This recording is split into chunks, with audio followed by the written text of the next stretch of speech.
¿Cómo les va? Buenas tardes. Hoy es jueves 6 de octubre y les comparto mi columna. Perón, tiempo y sangre. Nos han vendido el buzón de que el mejor Perón es el pacificador león herbívoro que en 1973 abraza a Balbín. Es gravemente falso.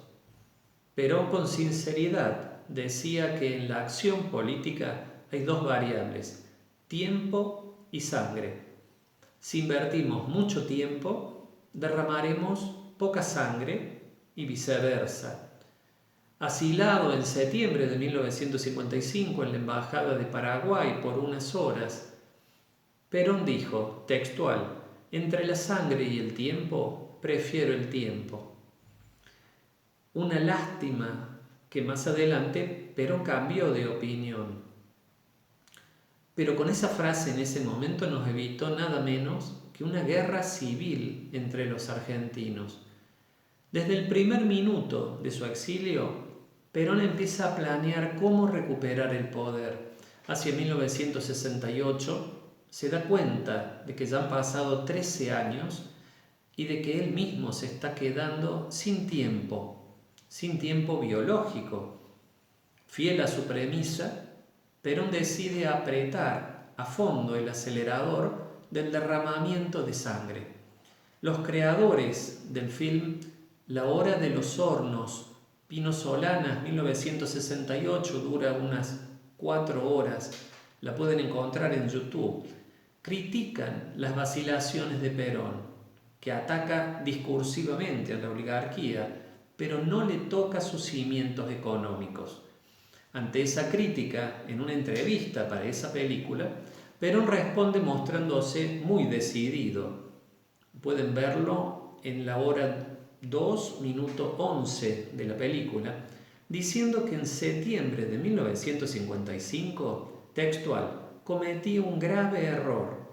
Indica que él debió aplastar violentamente el levantamiento, fusilando a todos los generales rebeldes, jefes y oficiales traidores.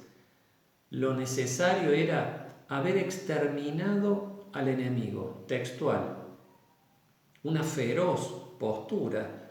Pino Solanas, en su siguiente documental, Perón, actualización política y doctrinaria para la toma del poder de junio de 1971, muestra a Perón explicando al detalle, pueden verlo en YouTube también, explicando al detalle, paso a paso, cómo iniciar y cómo ganar una guerra de guerrillas, una guerra subversiva para tomar el poder. Es notorio que Perón, en sus últimos años, no es un león herbívoro.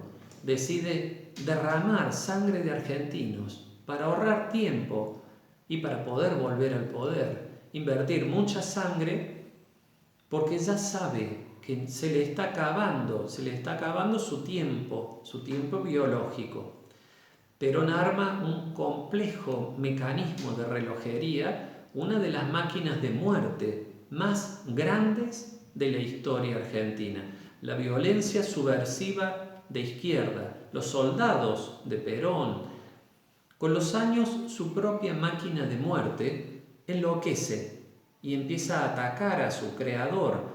Y entonces Perón fabrica otro mecanismo de relojería más grande, más siniestro, una máquina de muerte de derecha, la AAA, con su legado de más de 1000 muertos y desaparecidos y 3000 bombas arrojadas.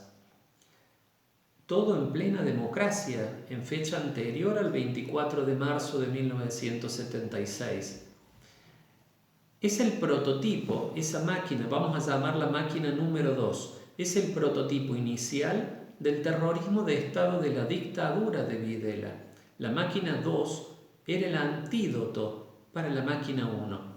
Enfatizo, le debemos a Perón la ideación, la creación de las dos máquinas de muerte más importantes de la historia argentina. Una desde la izquierda, la otra desde la derecha. Las dos con el tiempo descarrilaron, enloquecieron. La enloquecida máquina de muerte número 1 fue frenada por la máquina de muerte número 2. La enloquecida máquina de muerte número 2 fue frenada y enjuiciada, como lo muestra el film Argentina 1985. Las dos máquinas de muerte 1 y 2 casi destruyeron a la Argentina. Fue como la explosión de dos bombas atómicas. Convirtieron a nuestra patria en un infierno de sangre y violencia, de odios y revanchas sin fin. Profundizaron gravemente la división a muerte entre los argentinos. Dejaron secuelas mentales tremendas. Dejemos de repetir tontamente que el último Perón, el de 1973, fue un pacificador. Incluso el Perón inmoral, pedófilo de 1955, el violento que dijo que mataría a 5 opositores por cada peronista muerto, el que torturaba comunistas, es mejor que el lobo disfrazado de cordero que falleció el 1 de julio de 1974. López Rega, creador, ideador de la AAA, Lópezito el obediente es solo un perejil, un chivo expiatorio, histórico, para no manchar la memoria, la estatua que la historia le reserva a Perón. Pero ya pasaron 50 años. Es hora de mirar a los ojos la verdad, de tener el coraje de llamar a las cosas por su nombre, de comprender las ambigüedades, grandezas y miserias del padre de la Argentina de hoy. Nadie jamás podrá negarle a Perón el mérito de instalar el tema de la justicia social en la agenda política argentina. Pero en 1973, Perón no fue un pacificador. El caso inusual de que la misma persona inventa, agita primero la guerra revolucionaria subversiva de izquierda y luego desde el poder fabrica una feroz maquinaria de terrorismo de Estado, de derecha, una de las más espantosas que el mundo recuerde, esa persona podrá ser cualquier cosa menos un pacificador. No es extraño que 50 años después, todavía una parte de los votantes argentinos tiene confusión de conceptos en su cabeza. Mezclas de verdades y errores, mareo intelectual postraumático de esos años que casi destruyen a la Argentina, confusión de conceptos que a su vez transmiten a sus hijos o peor aún, se enseñan en la escuela. En esa neblina mental, muchos consideran que es mejor sentir mucho y pensar poco.